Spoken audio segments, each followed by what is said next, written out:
Good morning Telangana. Welcome to T News. Headlines చూద్దాం. హామీలు మరిచిన కాంగ్రెస్ సర్కారుపై పోరాటం చేస్తాం. నిరుద్యోగులతో ప్రభుత్వం చర్చలు జరపాలన్న హరీష్ రావు. కొత్త చట్టాలు దేశ ప్రజాస్వామ్య వ్యవస్థకు గొడ్డలి పెట్టు. న్యాయ వ్యవస్థ నిర్వీర్యం అవుతుందన్న వినోద్ కుమార్. రేవంత్ ఏకపక్ష నిర్ణయాలకు బ్రేక్. నెగ్గిన సీనియర్ల మాట. వలస నేతలకు మంత్రి పదవులు వద్దన్న కాంగ్రెస్ అధిష్టానం. రాష్ట్రానికి పొంచి ఉన్న డెంగ్యూ ముప్పు. పెరుగుతున్న కేసులు. ప్రపంచ ఆరోగ్య సంస్థ హెచ్చరిక. కొండెక్కిన నిత్యావసరాలు. భగ్గుమంటున్న కూరగాయల ధరలు. పేద మధ్యతరగతి ప్రజల నెత్తిన పెను భారం. టీ20లకు విరాట్, రోహిత్, జడేజా వీడ్కోలు. ప్రపంచ కప్ కల సాకారంతో రిటైర్మెంట్.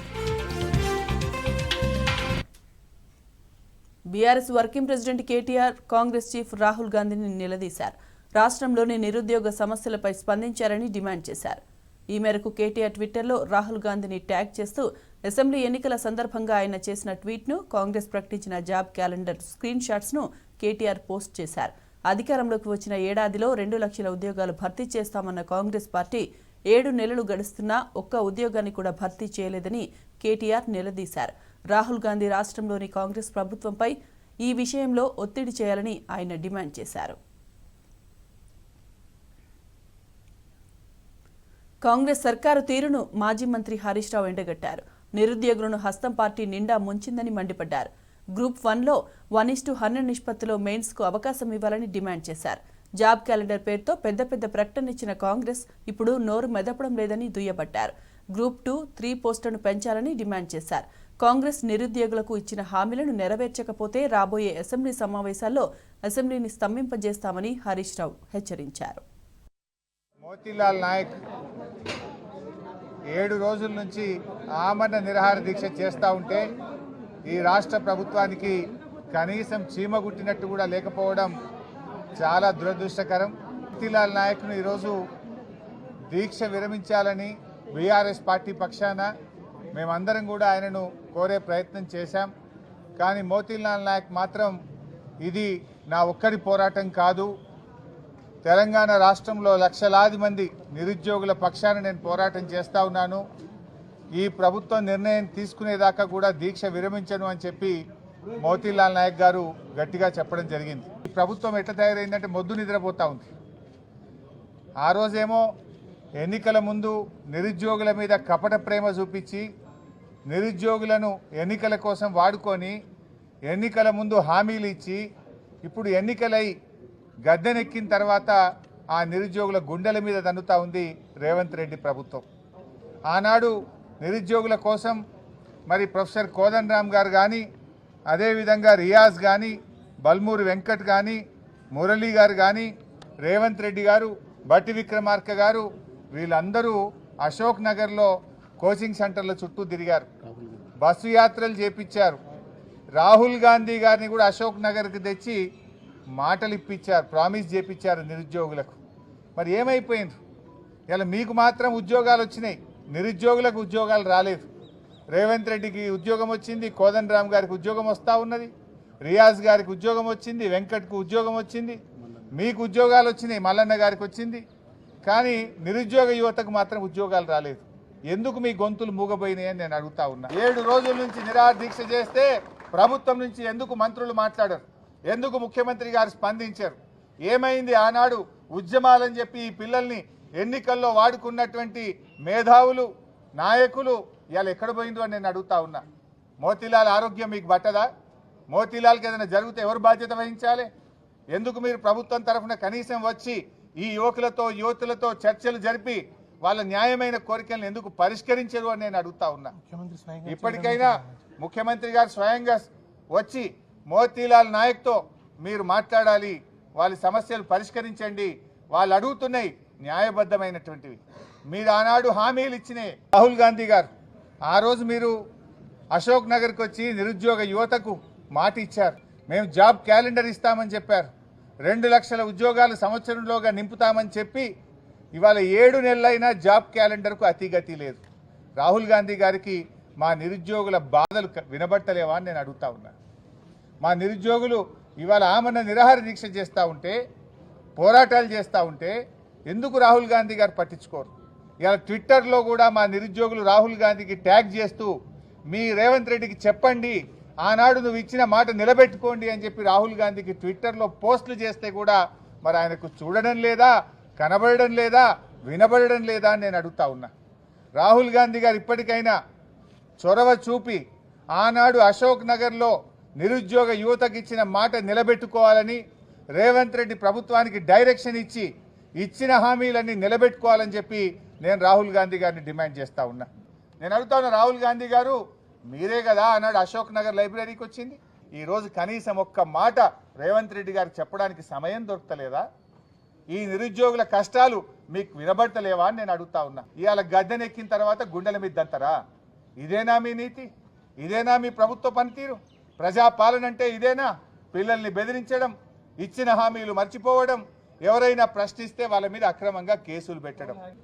రేవంత్ రెడ్డి గారు ఆ రోజు రెచ్చగొట్టే ఉపన్యాసాలు ఇచ్చావు, నువ్వు అశోక్ నగర్కి వచ్చి మాట్లాడినావు, పబ్లిక్ మీటింగుల్లో మాట్లాడినావు, నిరుద్యోగ యువతను గ్రామాల్లోకి వెళ్ళి మీరు మాకు ఓట్లు వేయించండి, మేము రాగానే ఒక్క చిటికేసి మీ పని చేపిస్తాను, ఒక్క సంతకంతో మీ పని చేపిస్తాను. ఏమైంది నీ సంతకం? ఏమైంది నీ చిటిక? ఎందుకు నిరుద్యోగుల యొక్క సమస్యలు పరిష్కరించడం లేదు? ఆ రోజు మీరే చెప్పారు మీరు జాబ్ క్యాలెండర్ ఇస్తామని. ఒకవైపు రేవంత్ రెడ్డి గారు, ఇంకొక వైపు బట్టి విక్రమార్క సంతకాలు పెట్టి బాండ్ పేపర్ల మీద రాసిచ్చారు. మీరు ఏమైనాయి మీ సంతకాలు? ఏమైనాయి మీ బాండ్ పేపర్లు? అసెంబ్లీలో ఆ రోజు ప్రతిపక్ష స్థానంలో ఉండి ఇదే బట్టి విక్రమార్క గారు 1:100 పరీక్ష పెట్టాలని అడిగారు. ఎందుకు పెట్టరు అని అడుగుతా ఉన్నా. అంటే ప్రతిపక్షంలో ఒక మాట, అధికారంలో ఇంకో మాట ఉంటుందా? ఆ రోజు ప్రొఫెసర్ కోదండరామ్ గారు ఇదే నిరుద్యోగులను రండి అని కాంగ్రెస్ పార్టీ ఆఫీస్కు తీసుకుపోయారు, బస్సు యాత్రలకు తీసుకుపోయారు, మేమున్నామని భరోసా ఇచ్చారు, అధికారం రాగానే మీ సమస్యలు పరిష్కరిస్తామన్నారు. ఆ రోజు మీరు పిల్లల దగ్గరికి పోయారు. ఇవాళ పిల్లలు మీ ఇంటికి వస్తే కూడా మీరేమన్నారట? నాది పోస్ట్ మ్యాన్ జాబు అంటున్నారట. మీరు ఇది మీకు తగునా అని నేను అడుగుతా ఉన్నా.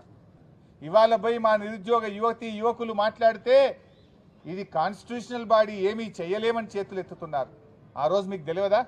మీరు ప్రొఫెసర్ కదా, మీరు మేధావులు కదా, మీరు ఇచ్చిన హామీ ప్రకారం 2 లక్షల ఉద్యోగాలకు తక్షణమే జాబ్ క్యాలెండర్ విడుదల చేయాలని చెప్పి మేము నిరుద్యోగ యువకుల పక్షాన ఈ ప్రభుత్వాన్ని డిమాండ్ చేస్తూ ఉన్నాం.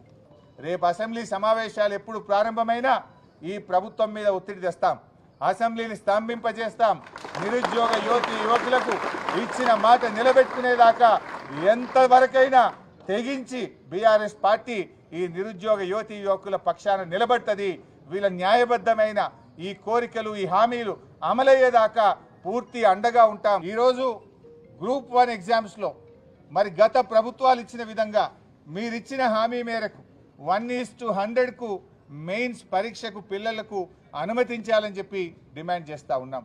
గ్రూప్ 2, గ్రూప్ 3లో ఆ రోజు మీరు పోస్టుల సంఖ్య పెంచుతామన్నారు. గ్రూప్ 2లో 2000 పోస్టులు యాడ్ చేయాలని, గ్రూప్ 3లో 3000 పోస్టులు యాడ్ చేసి తక్షణమే గ్రూప్ 2, గ్రూప్ 3 ఉద్యోగాల సంఖ్యను పెంచి పరీక్షలు నిర్వహించాలని చెప్పి ప్రభుత్వాన్ని డిమాండ్ చేస్తూ ఉన్నాం. ఆ రోజు జీవో 46 రద్దు చేసి తీర్తామని మీరు హామీ ఇచ్చారు పిల్లలకు. మరి ఇవాళ ఎందుకు చేస్తలేరు? మరి ఆనాడు మీరు ఎమ్మెల్యేలుగా ఉన్నారు, ప్రజాప్రతినిధులుగా ఉన్నారు. ఆ రోజు జీవో 46 రద్దు చేస్తాం మా ప్రభుత్వం రాగానే అన్నారు. ఇవాళ ఎందుకు చేయడం లేదు? మోదీ, అదానీ విధానాలే రేవంత్ రెడ్డి తెలంగాణలో అమలు చేస్తున్నారని మాజీ మంత్రి ఎమ్మెల్యే జగదీష్ రెడ్డి ఆరోపించారు. ప్రజల ఆస్తి అయిన విద్యుత్ సంస్థలను ప్రైవేటు వ్యక్తులకు ఎలా అప్పగిస్తారని ప్రశ్నించారు. బీఆర్ఎస్ హయాంలో తెలంగాణలో దాదాపు 98% విద్యుత్ బిల్లులు వసూలు అయ్యాయన్నారు. ప్రైవేటు వ్యక్తులకు బిల్లులు వసూలు ఇవ్వడం అంటే ప్రజలను అవమానించడమేనన్నారు. బీఆర్ఎస్, కేసీఆర్ ఎట్టి పరిస్థితుల్లో ప్రైవేటీకరణకు ఒప్పుకోదని, ప్రజల తరపున పోరాటం చేస్తామని స్పష్టం చేశారు. రేవంత్ రెడ్డి గారి ప్రభుత్వం, ఇది కేంద్ర ప్రభుత్వం మోడీ కనుసన్నల్లో వారి విధానాలను పూర్తిగా వీరు తీసుకొని అవలంబిస్తూ ఇక్కడ అమల్లోకి తీసుకొస్తూ చేసిన చర్యనే ఇది. అది అదాని గారికి ఇచ్చినా, ఇంకోరికి ఇచ్చినా, ఎవరికి ఇచ్చినా ప్రైవేట్ కంపెనీలకు ఇవ్వడం అనేదే, ప్రైవేట్ వ్యక్తులకు ఇవ్వడం అనేదే ఇది తప్పుడు చర్య. ఇది ఎట్టి పరిస్థితుల్లో కూడా ఒక్కసారి ప్రైవేట్ కంపెనీని కనుక మనం రాణిస్తే, అలో చేస్తే తెలంగాణ ప్రజలకి అది దారుణమైన దెబ్బ జరుగుతుంది, నష్టం జరుగుతుంది. కాబట్టి దీనిపైన ప్రభుత్వం వెంటనే స్పష్టం చేయాలి. గతంలో మనం చూసినాం చాలా చోట్ల, ఒరిస్సా అనుభవాలు ఉన్నాయి, చాలా నగరాల అనుభవాలు ఉన్నాయి.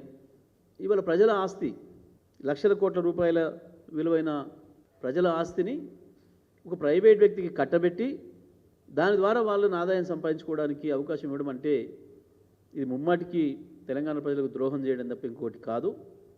ఒరిస్సాలో కూడా గతంలో ఇది జరిగింది. ప్రైవేట్ వాళ్ళకి ఇచ్చిన తర్వాత ఒక సందర్భంలో వరదలు వచ్చి పెద్ద ఎత్తున అక్కడ లైన్లు, పోల్స్ అన్నీ కూడా పోతే మళ్ళీ అది ప్రభుత్వమే చేయాలని చెప్పి ఆ ప్రైవేట్ కంపెనీ కిరికిరి పెట్టి చాలా కాలం కూడా ఇబ్బంది జరిగింది. మరి ఇవాళ అసలు ఇంకొక మాట, వారు అన్న మాట అది పూర్తిగా అబద్ధం. ఓల్డ్ సిటీలో 45% వసూలు అవుతున్నాయి, వాళ్ళు డబ్బులు కట్టట్లేదు అని చెప్పి మాట్లాడి అందుకే ఇస్తున్నాం ప్రైవేట్ వాళ్ళకి అని చెప్పి మాట్లాడారు. పూర్తిగా ఇది అసత్యం. ఓల్డ్ సిటీతో సహా తెలంగాణ రాష్ట్రంలో 97-98% బిల్లులు వసూలైంది. 45% బిల్లులు వసూలు జరగడం అనేది ఎక్కడ కూడా జరగలేదు. రెవెన్యూ రికవరీ అనేది ఈ రాష్ట్రంలో ఉన్న వినియోగదారులందరూ కూడా సమయానికి విద్యుత్ బిల్లులు చెల్లించారు గత 10 సంవత్సరాలు. కొన్ని చోట్ల కొన్ని సర్కిల్స్లో 100% అయినాయి, ఎక్కడో ఒక చోట 1-2% తక్కువైతే ఉండొచ్చు. కానీ 97-98% తక్కువగా ఎప్పుడు కూడా వసూలు తక్కువ కాలేదు ఓల్డ్ సిటీలో కూడా. ఎట్టి పరిస్థితులలో కూడా విద్యుత్ ప్రైవేటీకరణను కేసీఆర్ గారు అంగీకరించేది లేదు, బీఆర్ఎస్ పార్టీ అంగీకరించదు. దీన్ని మేము తీవ్రంగా వ్యతిరేకిస్తాం. తెలంగాణ రాష్ట్ర ప్రయోజనాల రీత్యా, తెలంగాణ రాష్ట్రంలో ఉన్న సామాజిక సమీకరణల దృష్ట్యా ఇంకా అనేక మంది ప్రజలకి సబ్సిడీ అందించాల్సిన అవసరం ఉంది. కాబట్టి ఎట్టి పరిస్థితులలో కూడా ప్రైవేట్ వ్యక్తులకు అప్పచెప్తే సాధారణ ప్రజలపైన నెత్తిన భారం పడి కరెంటు బిల్లులు కట్టలేక మళ్ళీ చీకట్లో ఉండాల్సి వస్తుంది, చీకటి పాలు అవుతుంది మళ్ళీ రాష్ట్రంలో పేదల బ్రతుకు. అందుకే దీనిపైన ప్రభుత్వం స్పష్టంగా చెప్పాలి. ఈ కుట్రను అందరూ కూడా కలిసి ఎదుర్కోవాలని చెప్పి కూడా నేను ఉద్యోగస్తులకు కావచ్చు, ప్రజలందరికీ కూడా విజ్ఞప్తి చేస్తూ ఉన్నాను. ఎట్టి పరిస్థితులలో దీన్ని బీఆర్ఎస్ అంగీకరించదు. కేసీఆర్ గారు, బీఆర్ఎస్ పార్టీ మొదటి నుంచి స్పష్టమైన నిర్ణయంతో ఉన్నారు. ప్రభుత్వ రంగ సంస్థల్ని బతికించుకోవాలి, ప్రభుత్వ రంగ సంస్థలే సరైన పద్ధతుల్లో సేవలు అందిస్తాయి, ప్రభుత్వ రంగ సంస్థల ద్వారానే ప్రజలకు నాణ్యమైన సేవలు అందుతాయి, అన్ని వర్గాల ప్రజలకు ఎవరికి కావాల్సిన రక్షణలు వాళ్ళకు వస్తాయి, సబ్సిడీ రూపంలో ఇతర రూపంలో. ప్రైవేట్ వాళ్ళకు అప్పచెప్తే మాత్రం విద్యుత్ రంగం నాశనం అయిపోతుంది, ప్రజల బతుకులే దెబ్బతింటాయి. ప్రత్యేకించి బీద ప్రజలకు విద్యుత్ నుంచి దూరం చేయడం తప్ప ఇంకోటి కాదు. దీనిపైన విద్యుత్ శాఖ మంత్రి మాట్లాడలేదు, ముఖ్యమంత్రి మాట్లాడలేదు. ఈ వచ్చిన వార్తలు కరెక్టా కాదా అని అంటే ప్రజలకి ఇట్లా వదిలి చూస్తున్నారు. ఏమొస్తుంది, ఎవరైనా మాట్లాడరా? స్పష్టంగా ప్రభుత్వ నిర్ణయమే, ప్రభుత్వమే కావాలని చెప్పి దొంగదారిలో ఈ వార్తల్ని బయటికి పంపించింది. ఇది జరిగితే ఎట్టి పరిస్థితుల్లో కూడా బీఆర్ఎస్ పార్టీ ఊరుకోదు. ఆ ప్రజల తరఫున కొట్లాడడానికి కేసీఆర్ గారు ఎప్పటికి కూడా సిద్ధంగా ఉంటారనే విషయాన్ని కూడా ఈ సందర్భంగా నేను తెలియజేస్తా ఉన్నా. కాంగ్రెస్ సర్కారుపై మాజీ మంత్రి నిరంజన్ రెడ్డి నిప్పులు చెరిగారు. ఇచ్చిన హామీలు నెరవేర్చకుండా అన్నదాతలు రేవంత్ ప్రభుత్వం వంచిస్తోందని దుయ్యబట్టారు. రుణమాఫీ పేరుతో కాలయాపన చేస్తున్నారని మండిపడ్డారు. రైతు బంధు కూడా సక్రమంగా ఇవ్వలేదని ఆగ్రహం వ్యక్తం చేశారు. దేశానికి అన్నం పెట్టే రైతులను హస్తం సర్కారు అరిగోస పెడుతోందని నిరంజన్ రెడ్డి విమర్శించారు.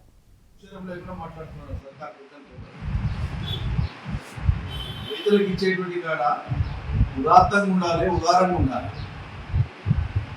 ఈ దేశంలో లక్షల కోట్ల రూపాయలు కార్పొరేట్లు ఎక్కడున్న కాడ ఎవడు దాన్ని పట్టుకునే ప్రయత్నం చేయడం అందరాన్ని విషయం లేదు. రైతులకు ఇచ్చే కాడనే వచ్చింది. అలాంటి 1,00,000 మంది రైతులకు ఇచ్చే కాడ 10 మందికో నిజంగానే ఒకవేళ పొరపాటుగా పోయితే సర్దిద్దండి. దానికి ఎవరో తెలుసు.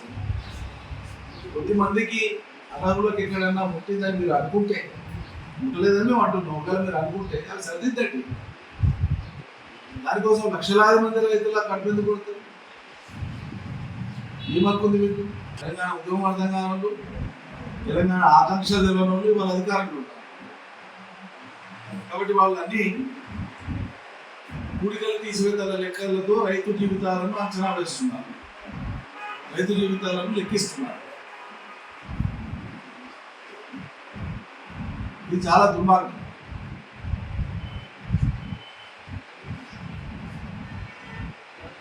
రైతాంగానికి మనం ఎంత చేసినా తక్కువే. ఎన్నికలప్పుడు ఏం చెప్పిండ్రు? అర్హులైన వాళ్ళకు, మిగిలిన వాళ్ళకు అందరికీ కొత్త కార్డులు ఇస్తామన్నారు. అంటే ఉన్నగా కొత్త ఇస్తామన్నారు. చిత్తశుద్ధి ఉంటే, ధైర్యం ఉంటే, ధీరులైతే మేము ఈ సంస్కారాలు తెచ్చేటువంటి సాహసం చేస్తున్నామని చెప్పదలుచుకుంటే ఎన్నికల కేంద్ర ప్రభుత్వం అమలు చేయబోతున్న 3 న్యాయ చట్టాలను వెంటనే వెనక్కి తీసుకోవాలని డిమాండ్ చేశారు మాజీ ఎంపీ వినోద్ కుమార్. బీఆర్ఎస్ నేత సోమ భరత్ కుమార్తో కలిసి ఆయన తెలంగాణ భవన్లో మీడియా సమావేశం నిర్వహించారు. కొత్త చట్టాలతో ప్రాథమిక హక్కులకు భంగం కలగడమే కాకుండా రాజ్యాంగ స్ఫూర్తి దెబ్బతింటుందని వారు ఆందోళన వ్యక్తం చేశారు. స్పెసిఫిక్గా నేను రాజ్యాంగంలో ఆర్టికల్ 348 ఏం చెప్తుందంటే చట్టాలని ఇంగ్లీష్లో వాటిని మీరు ప్రవేశపెట్టాలి, వీలైతే వాటి పేర్లు కూడా ఆంగ్ల భాషలో ఉండాలని చెప్పింది. ఐపీసీ ఇండియన్ పీనల్ కోడ్కి భారతీయ న్యాయ సంహిత ఎట్లయితుంది? అసలు తర్జుమా చేస్తే కూడా కరెక్ట్ భాష లేదు.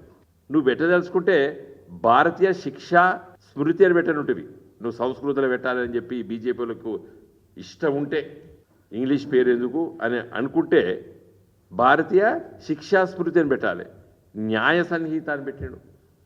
తర్వాత భారతీయ నాగరిక సురక్షా సంహిత అని పెట్టాడు సిఆర్పిసి, క్రిమినల్ ప్రొసీజర్ కోడ్. ఇంకా మూడోది ఇండియన్ ఎవిడెన్స్ యాక్ట్కి భారతీయ సాక్ష్య అభియాన్ అనేది పెట్టారు. సరే ఏం పెట్టారు కానీ ఇవి 3 నువ్వు ఈ హిందీ సంస్కృతము ఎవరికి వస్తుంది? అసలు నీ హిందీ